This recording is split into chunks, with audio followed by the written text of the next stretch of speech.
안녕하세요. 인천에 사는 30대 후반 여자입니다. 이혼의 상처가 이제 막 나아갈 쯤이라 이렇게 용기를 갖고 사연을 보냈어요. 지금 남편과 이혼한 지 이제 2년이 넘어가는데요. 요즘 이혼은 별게 아니라고 하지만 생각보다 이혼의 상처가 크더라고요. 이 정도로 많이 힘들 줄은 몰랐어요. 10년 가까이 산 남편과 이혼이라니 생각보다 많이 공허한 느낌이 들긴 하지만 남편과 같이 산 동안 받은 상처가 엄청 크기 때문에 공허함을 신경 쓸 힘조차 없어요. 이 답답한 마음을 풀고 싶은데 솔직하게 털어놓을 곳이 없어 용기를 갖고 사연을 보내봤습니다. 길다면 긴 저의 이야기 한번 들어보실래요? 일단 남편은 저보다 5살 많은 사람이에요. 친구 소개로 만나게 된 사람이었는데 남편과 3번 정도 데이트 후 바로 결혼을 하자고 하더라고요. 그만큼 남편이 저한테 푹 빠져버린 거죠. 사실 전 사람을 잘 믿지 않기 때문에 몇 번 보지 않은 남편과 연애하지 않고 바로 결혼을 결정하기 너무 힘들었어요. 사람은 정말 좋은데 신뢰를 쌓기엔 기간이 너무 짧은 게 흠이었죠. 신중에 신중을 더해서 결혼을 고민했는데요. 다들 결혼을 하는 이유가 엄청 사랑해서일 수도 있지만 하필 결혼할 시기에 만난 사람이 이 사람이라 결혼을 결심한 부부도 많잖아요. 제가 딱 그런 경우였죠. 지금 이 사람을 놓치면 언제 또 결혼할 남자가 나타날까 이런 생각이 나더군요. 저도 안정적인 삶을 누구보다 살고 싶은 여성이었고 화목한 가정을 갖고 싶은 욕심이 어릴 때부터 항상 있었어요. 변명처럼 들리시겠지만 결혼에 대해 5개월 동안 신중하게 고민했답니다.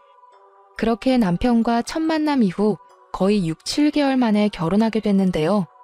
결혼을 준비하면 많이들 싸우고 파혼한다고 하는데 다행히 저희 부부는 싸우지 않고 무난하게 결혼 준비를 할 수 있었어요. 저희 부부는 처음부터 무리해서 집을 사지 말고 전세부터 시작하기로 했어요. 그렇게 각자 번 돈은 각자 관리하기로 하고 결혼 생활을 시작했죠. 저희 결혼 생활이 늘 시끄럽고 힘들었던 이유는 다 시어머님 때문이었는데요. 시어머님은 굉장히 화려한 분이셨어요. 빨간색, 파란색 등등 머리가 항상 알록달록했고 옷 입는 스타일도 엄청 파격적이었어요. 나이 많으면 많을수록 가꾸고 살아야 한다는 마인드를 가진 분이라 가꾸는데 신경을 많이 쓰셨어요. 게다가 성격이 완전 외향적이라서 내향적인 제가 그런 시어머님의 성격을 따라가기가 어렵더라고요. 근데 그런 시어머님은 버는 돈에 비해 소비 습관이 너무 과했어요. 옷을 워낙 좋아하시는 분이라서 틈만 나면 쇼핑을 하시는 편인데요. 너무 과한 게 아닐까 걱정이 들긴 했었지만 본인의 돈을 사용하는 거라서 크게 신경 쓰지 않았는데 언제 한번 일이 크게 터지게 됐는데요. 남편과 결혼한 지 1년이 넘었을 때 있었던 일이었는데요. 시어머님께서 이번에 아울렛에 가서 쇼핑하고 싶다고 하셔서 같이 가게 됐어요. 그래서 저희 부부와 함께 드라이브 겸 해서 같이 아울렛에 가게 됐었는데요. 저희 부부는 아울렛에서 10만 원 정도 사용한 반면 어머님께선 아울렛에서만 혼자 80만 원을 쓰신 거예요. 분명 80만 원 쇼핑을 하기 한 달 전에도 가방 하나 사신다고 200만 원 가까이 쓴 기억이 있는데 얼마 지나지 않아 80만 원을 쓰신 걸 보고 놀랬었어요. 얼마나 모아둔 돈이 많으면 이렇게 쓰실까 속으로 생각하고 있었어요. 사실 어머님은 친구들한테 옷이나 가방 자랑하는 걸 굉장히 좋아하세요. 어머님 주변 친구들이 워낙 남편 잘 만나서 호화스럽게 사는 편이거든요. 그런 친구분들한테 뒤처지고 싶지 않아 무리해서 쇼핑을 하는 것도 있다고 하더라고요. 이런 이유로 시어머니가 참 사치벽이 심하다고 느꼈습니다. 근데 며칠 후 어머님이 저희 부부를 찾아오신 적이 있었는데요. 왜 갑자기 찾아오셨나 싶었는데 알고 보니 카드값 때문에 오신 거였더라고요. 얘들아, 이렇게 갑자기 찾아와서 정말 미안한데 돈 좀 빌려줄 수 있니? 요즘 돈 때문에 잠도 제대로 못 자고 있다. 네? 갑자기 돈은 왜요? 급하게 쓸 일이 있으신 거예요? 아니, 그게 사실 이번에 카드값이 너무 많이 나와서 말이야. 엄마, 이번에도 카드값 많이 나왔어? 이번에도 옷 사느라 카드값 많이 나온 거지? 도대체 얼마나 나왔길래 이렇게 갑자기 찾아와? 300만 원. 딱 한 번만 빌려주면 다음부터 이렇게 빌리는 일 없도록 할게. 지금 묵어둔 돈 해지하고 갚을 수 없어서 그래. 알고 보니 어머니 카드값만 무려 300만 원이 나왔어요. 엄청 큰 금액이라 엄청 황당하고 당황스러웠는데요. 어머님이 예금 따로 묵어둔 돈 말고는 당장 쓸 돈이 없다며 돈을 빌려달라고 하시더라고요. 결국 남편은 지난달에 받았던 보너스와 본인 용돈을 합쳐서 어머님 카드값을 대신 해결해줬어요. 사실 이번 일 말고도 남편이 어머님이 사고친 일을 대신 해결한 적이 많았었는데요. 휴대폰 통신비까지 내지 못할 정도로 생활비를 탕진한 날이라면 남편이 핸드폰비를 내주거나 병원비가 많이 나온 날이라면 그때도 남편이 도와주기도 했었어요. 근데 그 정도는 아들로서 해줄 수 있는 일이라 크게 터치하지 않았어요. 부부라서 남편 돈이 계속 나가는 건 좀 신경 쓰이긴 했었지만 몇 천만 원씩 나가는 돈도 아니고 몇십만 원 선 안에서 해결될 일이라서 크게 터치하진 않았었답니다. 근데 이번엔 카드값이 300만 원이나 나왔다고 하길래 남편이 그 돈을 빌려준다고 할 때 썩 내키지가 않더라고요. 그리고 과연 어머님이 이 300만 원이란 이 큰 돈을 진짜 갚으실까 싶더라고요.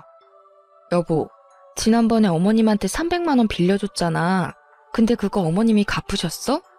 그때 어머님 뵙고 나서 한 번도 연락이 없으셔서. 아니, 안 갚았는데. 아무리 빌려준 돈이라고 해도 엄마한테 그 돈을 어떻게 받겠어. 나이도 많은 양반인데 그 돈 갚을 능력도 안 되고 그냥 안 받을 생각으로 준 돈이었어. 뭐? 아니 그걸 왜 안 받을 생각으로 빌려줘. 30만 원도 아니고 300만 원인데 당연히 받아야지. 아무리 가까운 가족 사이라고 해도 돈 거래는 철저하게 해야 하는 거야. 이번 주 내로 어머님한테 300만 원 받아. 당신 도대체 왜 그래? 남도 아니고 엄마한테 300만 원쯤은 그냥 줄 수 있는 거잖아. 당신 돈 준 것도 아니고 내 돈 준 건데 왜 당신이 난리야? 뭐? 당신 말 그렇게밖에 못해? 나 당신 와이프야, 와이프. 아무리 우리가 돈 관리 각자 한다고 해도 우리 엄연히 부부야. 당신이 번 돈은 당신이 관리하는 거겠지만 우리가 각자 모아둔 돈은 나중에 우리가 늙었을 때 조금이나마 같이 편하게 살려고 준비하는 과정인 건데 이렇게 선 그으면 안 되지. 그럼 당신은 우리 엄마를 너무 남처럼 대하는 거 아니야? 당신 말대로 우리가 부부고 가족인 것처럼 우리 엄마도 우리 가족이야. 300만 원 정도는 한 번쯤 엄마한테 줄 수 있는 거라고는 생각 안 해봤어? 그 힘없는 우리 엄마한테 그렇게 돈을 받아내고 싶냐고. 힘 없다고?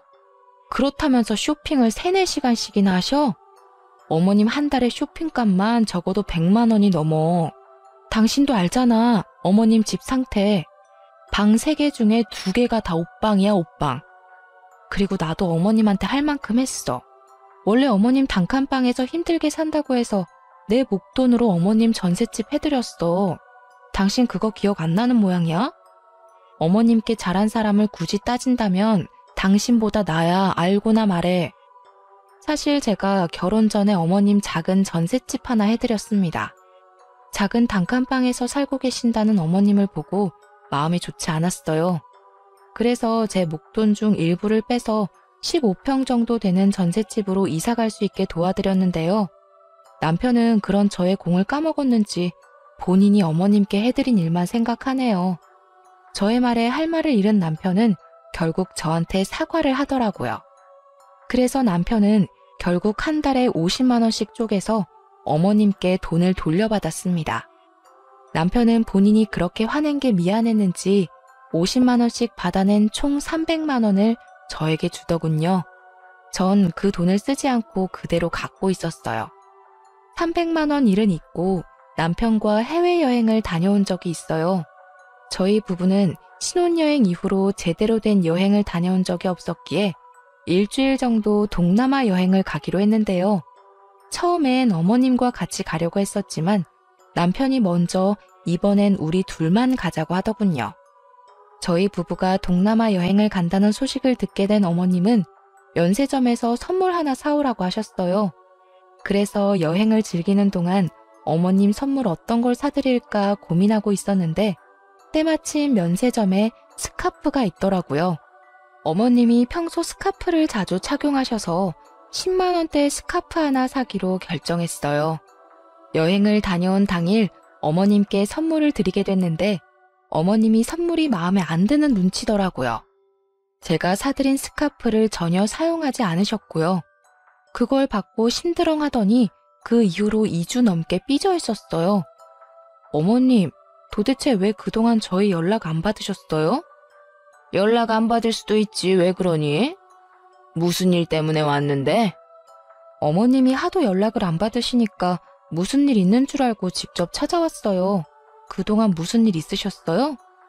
그래, 이왕 이렇게 말 나온 김에 솔직하게 말할게.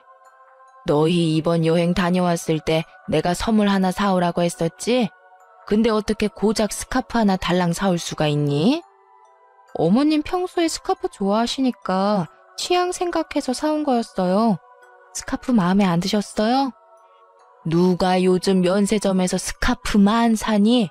다른 집 며느리는 여행 다녀오면 시엄마 생각해서 명품백이나 비싼 화장품 세트 같은 거 사서 준다고 하던데 너는 고작 스카프만 사오니?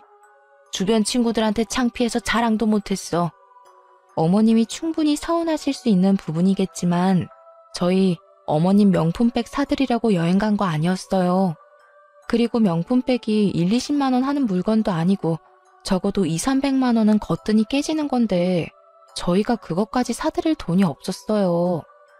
여행 갈 돈은 있고 이 시엠이 가방 하나 살 돈은 없다는 게 말이 안 되잖아. 정말 실망이다 실망이야. 생각보다 어머님의 삐짐이 오래 갔었어요.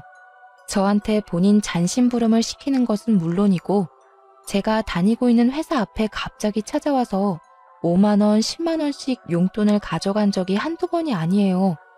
말도 없이 회사 앞까지 찾아오실 분이 전혀 아니신데 이번 일로 복수라도 하고 싶은 것인지 수시로 그러시더라고요. 예전에 남편이 시어머님께 빌려준 300만 원을 저한테 준 적이 있었잖아요. 그 돈을 그동안 쓰지 않고 갖고 있었던 게 천만다행이었어요. 그 돈으로 결국 어머님 명품 가방 하나 사드렸습니다. 아무리 남편이 저한테 준 돈이지만 그래도 남편한테 미리 말하고 가방 하나 사드렸어요. 남편은 고맙다고 절 안아주더라고요. 이런 철없는 시어머님 때문에 하루에 수십 번은 천국과 지옥을 오고 갈 때가 많아요. 저에게 가방을 선물 받은 어머님께선 동창 모임에 가서 가방 자랑을 엄청 했다고 들었어요. 우리 며느리가 사줬다면서요.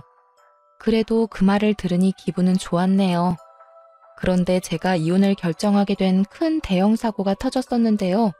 어머님께선 동네 아주머니 두세 분과 자주 놀러 다니는 편이셨어요. 주로 꽃 구경을 가거나 함께 카페를 다니셨어요. 카페에서 3, 4시간씩 수다를 떨 정도로 가까운 사이 같더라고요. 그런데 언제부터 동네 아주버님들과 같이 나이트를 다니기 시작하셨어요. 아무리 흥이 넘치고 화려한 걸 좋아하신다고 해도 나이트를 다니시던 분들이 절대 아니었어요. 흥을 풀기 위해 노래방에서 한두 시간 노래 정도 부르는 정도였지 나이트에 가는 편은 아니었는데요. 나이트를 다닌다고 들었지만 전 크게 반대를 하지 않았어요. 아버님과 사별한 지 꽤 되셨기에 적적하시니까 다니는 거겠지 라고 대수롭지 않게 넘겼고 남편도 크게 반대하지는 않았어요. 처음엔 일주일에 한 번 정도 가시는 것 같더니만 어느 순간 일주일에 두세 번은 가는 것 같더라고요. 그래서 너무 다니는 거 아닌가 싶었는데 오히려 어머님은 나이트만 다녀오면 스트레스가 풀린다고 너무 좋아하셨어요.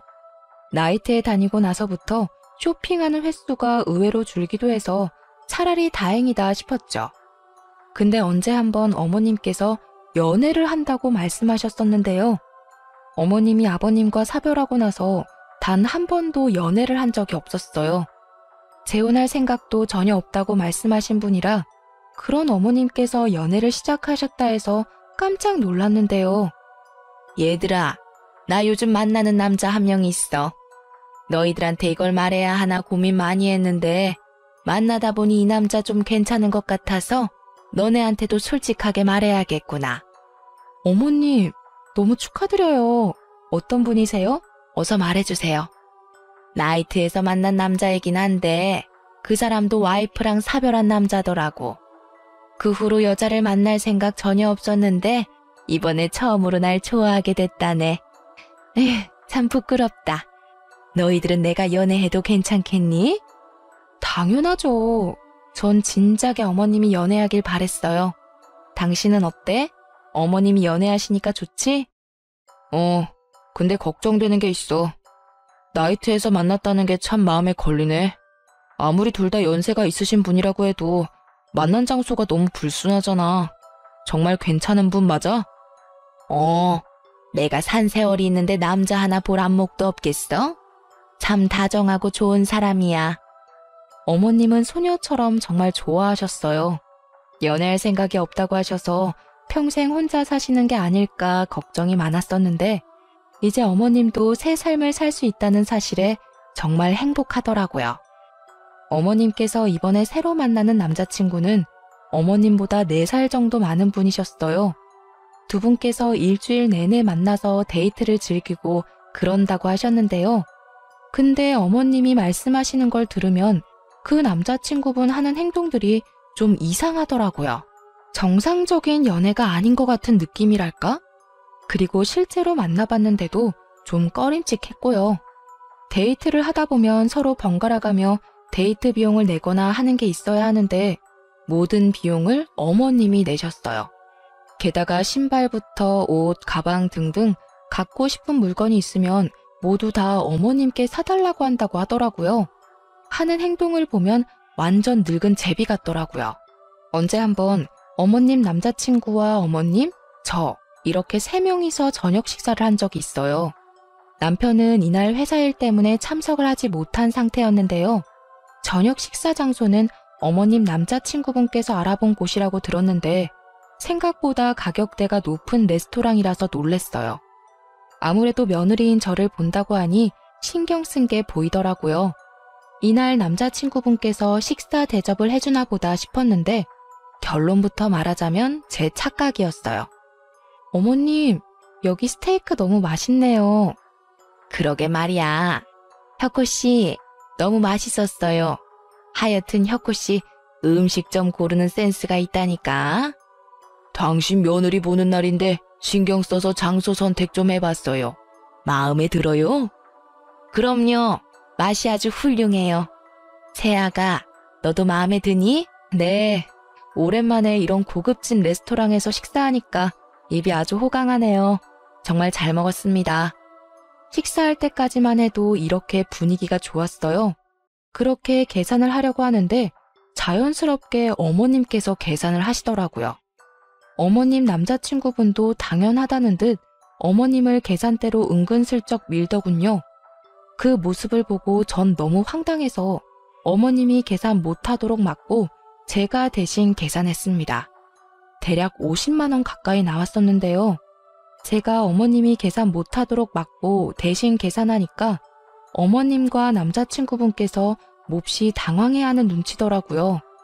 이제까지 어머님께서 남자친구분께 자주 선물을 해드리는 것 같아 도대체 어떤 분이길래 어머님께서 이렇게 쩔쩔매며 만날까 궁금했는데요.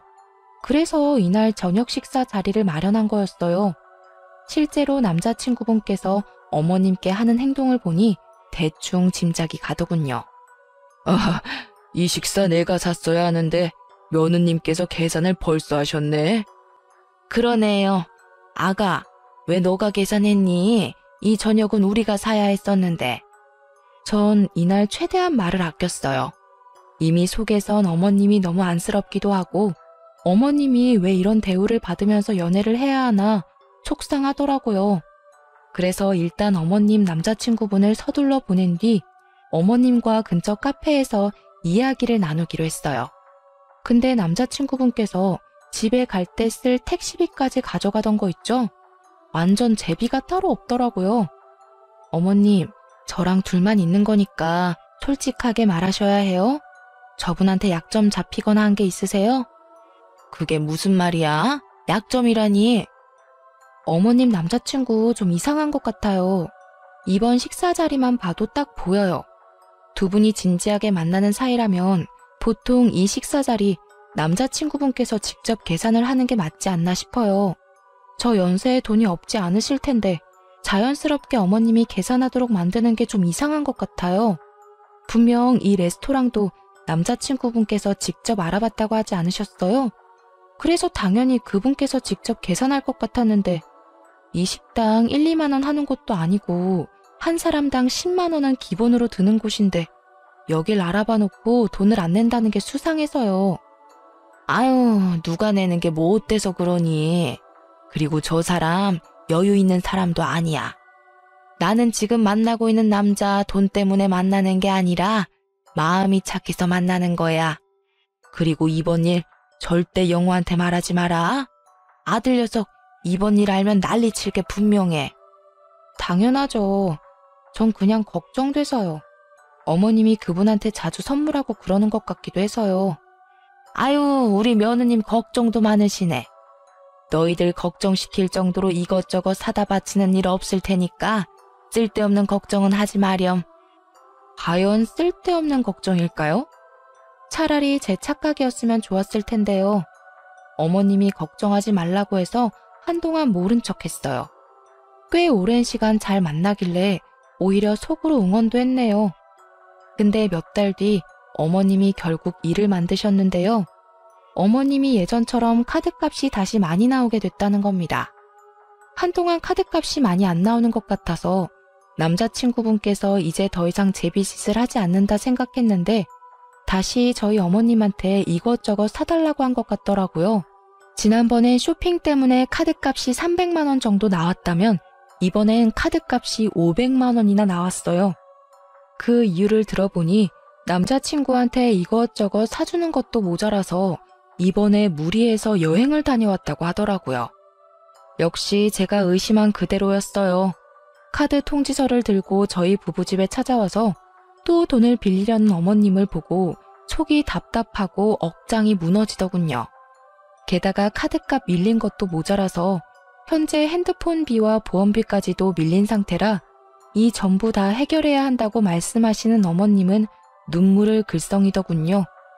아니, 왜 본인이 내야 할 돈까지 내지 못하면서 그 할아버지한테 충성을 다하는지 이해가 안 가더라고요. 미안하다. 내가 새아가 너 얼굴 볼 면목이 없다. 이 나이 먹고 카드값 하나 해결 못하다니. 이번 한 번만 부탁한다. 어머님, 진짜 정신 좀 차리세요. 이게 도대체 몇 번째예요? 제가 분명 말씀드렸죠. 그 할아버지 조심하라고요. 근데 어머님이 그러셨잖아요. 걱정하지 않아도 좋다고. 근데 이게 무슨 짓이세요? 네? 화내지 말고 제발 한 번만 부탁할게. 어머님 앞으로 예금 하나 있으시죠? 그거 억지로 갖고 있지 말고 해지하세요. 그걸로 밀린 핸드폰비랑 보험비까지 정리하시면 되겠네요. 어머님께선 노년연금과 함께 우리 부부한테 조금씩 용돈을 받아서 생활하시는 분인데 무슨 생각으로 이렇게 감당하기 어려운 일을 벌이신 걸까 답답하기만 하더라고요. 젊은 남자와 만나서 호구당하는 것도 아니고 그 늙은 할아버지한테 간이고 쓸개고 다 내줄 것처럼 행동하는 어머님이 정말 이해가 안 되었죠. 어머님이 가지고 계신 예금 하나가 있는데 전 그 예금을 해지하라고 말했습니다. 근데 어머님께선 쭈뼛쭈뼛거리더니 충격적인 말 한마디를 하셨어요. 그 돈, 그 사람한테 있어. 네? 어머니, 정말 왜 그러세요?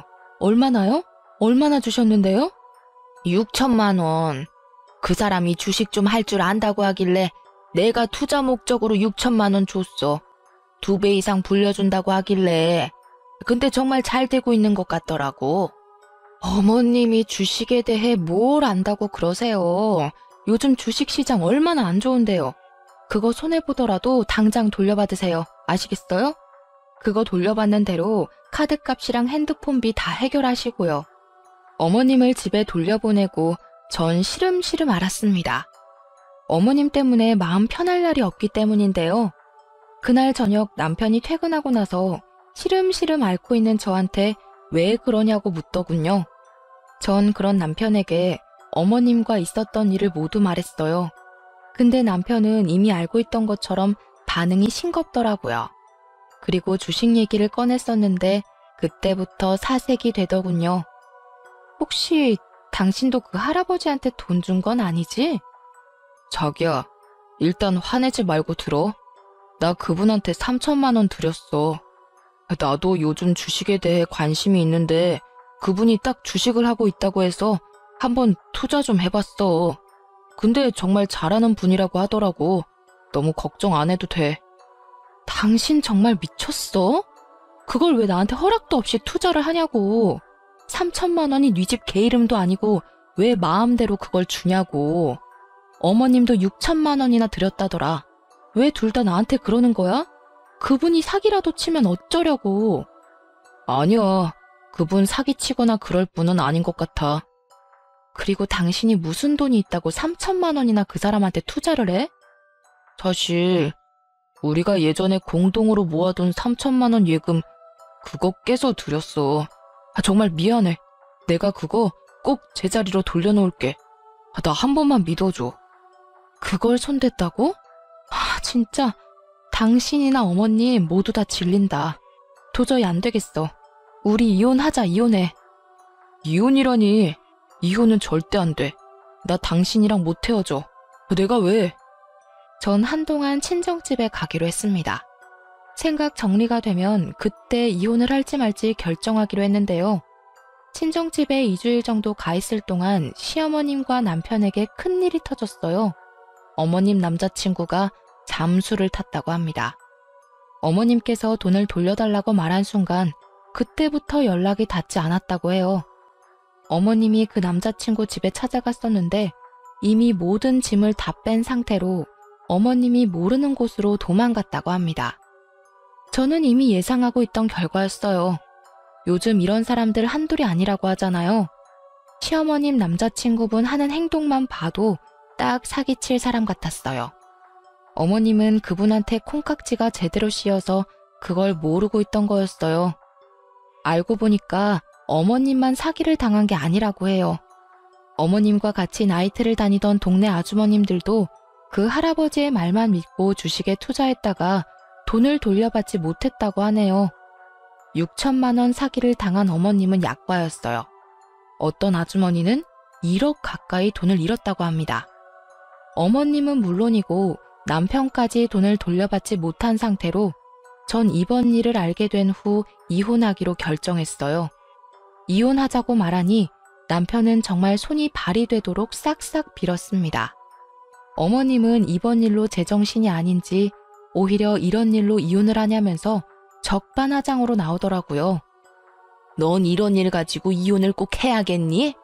부부란 게 어려움이 있으면 같이 이겨낼 줄도 알아야지.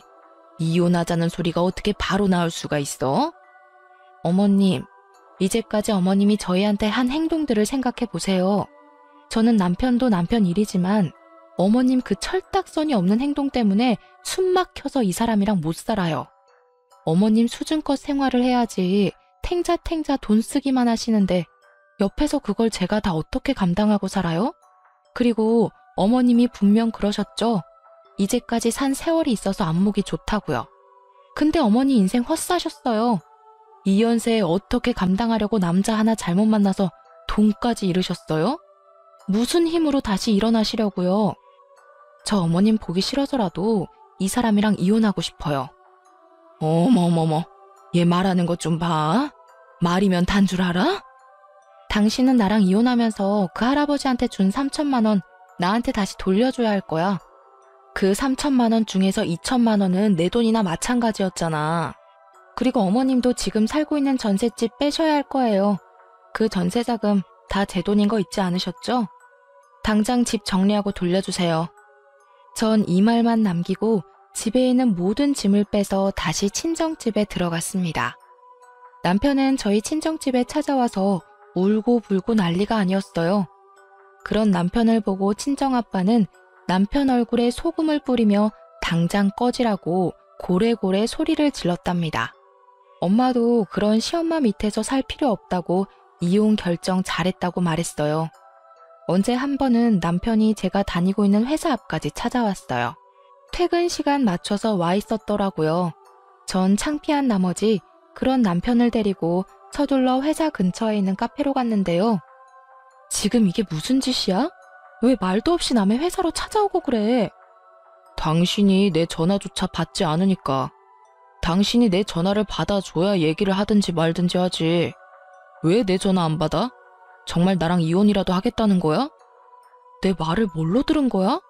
나 당신이랑 이제 못 산다고. 이혼하고 싶다고. 왜 자꾸 물어봐? 이해 못했어? 자기야, 제발. 나 한 번만 봐줄 수 없어? 나 정말 반성 많이 하고 있어. 우리 엄마도 후회 엄청 하고 있고. 우리 모자 앞으로 자기한테 충성을 다할게. 그딴 거 다 필요 없고 이혼 준비나 잘해. 남편이 이 이후로 몇 번을 더 붙잡았어요. 전 절대 같이 살 마음 없다고 완강히 거절을 했는데요. 그렇게 길고 긴 시간이 흐르고 나서 합의 이혼을 하기로 결정했습니다. 남편과 살고 있던 집을 내놓고 돌려받은 전세금은 제가 갖기로 했어요. 남편이 전세금 제가 전부 가지는 대신에 3천만 원 말고 1,000만 원만 주면 안 되겠냐고 하길래 그렇게 하라고 했습니다. 그래서 전 전세금과 함께 1,000만 원을 받았어요. 그리고 어머님도 살고 있는 집 정리해서 제 계좌로 전세비를 입금하셨더라고요. 남편은 물론이고 어머님까지도 한순간에 집이 사라진 거잖아요. 두 사람은 결국 연식이 오래된 빌라 반지하로 이사 갔다고 해요. 남편은 그런 집에서 어머님과 같이 살려고 하니까 정말 많이 힘든 눈치더라고요. 그래도 뭐 어쩌겠어요. 두 사람이 벌인 일인데요, 뭐. 근데 최근에 남편한테 연락이 왔어요. 어머님의 유방암 소식 때문이었는데요. 최근에 어머님께서 가슴 쪽에 뭐가 만져진다고 해서 건강검진을 받았다네요. 검사 결과 유방암 진단을 받았답니다. 근데 정작 두 사람은 병원비가 없는 상태라 당장 수술을 진행할 수 없었어요. 그래서 남편이 수술비를 빌리기 위해 저한테 전화를 한 거였더라고요. 여보, 잘 지냈어? 이혼하고 오랜만에 연락하는 것 같네. 정말 미안한데 돈 좀 빌려줄 수 있을까? 우리 엄마가 이번에 암 진단을 받아서 내가 지금 너무 찌질한 거 알겠지만 엄마가 아프다는데 어쩔 수가 없네. 당신이랑 이혼하고 나서 나 쥐뿔도 없어. 당신도 알잖아, 우리 사정. 이번 한 번만 도와줄 수 없어? 딱 한 번만 도와주면 진짜 당신한테 연락 안 할게. 내가 뭘 믿고 두 사람한테 돈을 빌려줘. 어머님이 아프신 건 안타까운 일이지만 이젠 내가 상관할 일이 아니라고 봐. 이젠 나 당신 가족 절대 아니야. 당신 능력껏 해결해. 다시는 연락하지 말고. 이번에 돈 한 번만 빌려주면 더 이상 연락하지 않을게. 우리 엄마 아프다는 거 거짓말 아니야. 진짜 우리 엄마 진짜 아파. 지금 치료 안 받으면 우리 엄마 죽을지 몰라. 사람 한 번 살린다 생각하고 돈 좀 빌려주라. 나 정말 미치겠어. 반대로 장모님이 암이라고 생각해봐. 당신도 속상할 거잖아. 내 입장 딱 한 번만 생각해줘. 우리 이제까지 산 정을 봐서라도 딱 한 번만. 나 당신이랑 이제까지 산 정 하나도 없어. 이미 당신한테 있던 정 다 떨어졌어. 그리고 어머님이 아프든 말든 나 속상할 거 하나도 없고 이제 완전 남의 일이야, 남의 일. 당신이 대출을 받든 콩팥을 팔든 어떻게든 알아서 해결해. 나한테 돈 빌릴 생각하지 말고. 전 단호하게 남편의 부탁을 거절했어요. 처음엔 어머님이 아프다는 말에 조금은 고민이 되긴 했었어요. 하지만 그걸 제가 책임질 필요는 없잖아요? 이젠 제 가족도 아닌 사람한테 돈과 시간, 마음을 쓰고 싶지 않았어요. 남편과 연락한 그날 저녁에 시어머님께서 직접 저희 친정집에 찾아왔더라고요. 제가 남편의 부탁을 거절한 걸 알고 급한 마음에 저희 친정집에 찾아온 거래요. 아니 그래도 그렇지 여기가 어디라고 찾아오나 싶더라고요. 참 어려운 사이인데 말이에요. 어머님의 모습을 보니 정말 아픈 사람이 맞긴 한 것 같더라고요. 예전엔 어머님이 약간 통통하신 편이었는데 살이 많이 빠지셨더라고요. 사돈, 정말 오랜만이네요. 미애, 너도 잘 지내고 있었니? 이렇게 갑자기 찾아오게 돼서 미안하다. 너도 알겠지만 내가 지금 몸이 많이 안 좋아. 아까 아들이 너한테 전화 한번 했다고 하던데. 근데 너가 거절했다고 들어서 병원비가 당장 필요한데 돈 빌릴 곳이 전혀 없어서 말이야. 타돈도 많이 당황스러우시죠? 제가 꼴 보기가 싫겠지만 타돈만 괜찮으시다면 병원비 좀 빌려주실 수 있나요? 제가 빨리 치료받지 않으면 곧 죽을지 몰라서 그래요. 여기가 어디라고 찾아오세요? 아무리 아픈 사람이라고 해도 그렇지 돈 빌릴 곳이 그렇게 없습니까? 우리 딸이 당신들 때문에 얼마나 고생했는데 죽을 거면 우리한테 알리지 말고 조용히 죽어요. 당신네들이 어떻게 살든 죽든 우린 알고 싶지 않으니까. 맞아요. 저 어머님 때문에 트라우마까지 생길 것 같아요. 여기가 어디라고 이렇게 찾아올 생각을 다 하셨어요? 멀쩡한 아들 두고 왜 저희한테 찾아와서 이러시냐고요. 앞으로 저한테 이런 일로 찾아오는 일 없었으면 좋겠어요. 얼마나 인생 헛살았으면 돈 빌릴 사람 한 명도 없냐고요. 저 이제 어머님 며느리 아닙니다. 다른 사람 알아보세요. 저 더 이상 어머님이랑 얽히고 싶지 않아요. 두 모녀가 독하긴 진짜 독하구나. 아이고, 언제부터 날 그렇게 챙겼다고 트라우마 이런 말을 입에 올리냐? 사돈은 딸 교육을 어떻게 시키셨나요? 딸년이나 애미나 똑같네, 똑같아. 뭐? 딸년? 아픈 년이 못하는 말이 없네. 당신은 아들 새끼 얼마나 잘 키웠길래 그래? 쥐뿔도 없는 년이 입 달렸다고 말 함부로 하네. 죽을 고비 앞두고 있으니까 눈에 뵈는 게 없는 거야? 당신이 뒤지든 말든 우리가 상관할 바 아니니까 당장 꺼지라고. 불쌍한 척은 다 하던 시어머니가 한순간에 독한 마녀처럼 비아냥거리기 시작하더라고요. 아픈 사람이 맞나 싶을 정도로 굉장히 못된 사람처럼 보였는데요. 조금이나마 빌려줄 마음이 있었는데 비아냥거리는 어머님의 모습을 보고 그 마음이 싹 사라지게 됐습니다. 자칫 어머님의 연기에 넘어갈 뻔했네요. 사람이 연기를 저렇게 잘할 수 있을까요? 그런 시어머니의 모습을 보고 화가 난 우리 친정엄마는 화분에 넣어두려 펼쳐놓은 흙을 시어머니 면상에 뿌리면서 내쫓았습니다. 눈에 흙이 들어갔는지 서둘러 도망가셨고요. 이날 화가 너무 난 나머지 전 남편한테 따졌습니다. 아무리 돈이 급해도 그렇지 친정집까지 찾아오게 만드냐면서요. 남편은 어머님이 저희 친정집에 찾아온 걸 모르고 있던 눈치였어요. 어머님이 왜 구걸까지 하게 만드냐 물었더니 남편이 회사를 그만뒀기 때문이래요. 남편이 솔직하게 말하더군요. 본인이 명예퇴직을 당해서 돈을 구할 데가 없기 때문이었어요. 명예퇴직을 당했다니? 그게 무슨 말이야? 사실 내가 당신이랑 이혼하고 나서 너무 힘들었거든. 그래서 술 마시는 일이 많았었는데 언제 한번 술 먹고 부장한테 전화해서 술 주정 좀 했거든. 그게 정확히 기억은 안 나는데 내가 해서는 안 되는 말이랑 행동을 했었나 봐. 그게 문제가 돼서 나더러 회사에서 퇴직하라고 하더라고. 남편이랑 같이 다니는 회사 동기들 말을 들어보면 남편이 부장한테 음담패설은 기본으로 하고 게다가 이제까지 회사 내에서 해왔던 부장의 행동 하나하나 모두 지적했다고 해요. 게다가 남편이 학벌에 비해서 회사 업무 능력이 너무 없어서 언젠가 해고할 생각을 하고 있었다고 해요. 근데 때마침 부장한테 그런 몰상식한 행동을 하는 바람에 해고를 당하게 된 거였죠. 회사에서 나름 힘이 있는 부장은 그런 남편을 회사 그만두게 만들었다네요. 이제 막 40대가 된 사람이 명예퇴직을 당한다는 게 말이 안 되잖아요. 그냥 해고를 당한 거나 마찬가지인데요. 남편은 지금까지도 직장을 제대로 구하지 못한 상태라고 합니다. 저와 이혼한 것도 있지만 동시에 해고까지 당하게 돼서 그 충격에 매일매일 술을 마시고 있다고 해요. 어머니 생각해서라도 하루라도 빨리 일을 구해야 하는데 남편은 그런 생각할 힘조차 없는 것 같아요. 어머님은 수술을 잘 받았는지 안 했는지는 그 이후로 물어보지 않았어요. 아마 치료를 제대로 받지 못하고 있을 겁니다. 남편이 돈도 벌지 않고 술만 마시고 있으니까요. 그런 두 모자를 보고 있으니 속이 다 후련하고 몸과 마음이 가벼워진 것만 같아요. 돈 문제로 사람 속 썩이던 두 사람한테 벗어났다는 생각에 정말 하루하루가 행복해요. 전 남편과 이혼하고 나서 현재 직장에 열심히 다니면서 돈을 차곡차곡 모으고 있어요. 조만간 제 이름을 걸고 가게 하나 차릴 예정이에요. 부모님이 예전부터 음식점을 운영하고 싶어 하셨어요. 저도 그러고 싶어서 부모님과 함께 가게 오픈 예정이에요.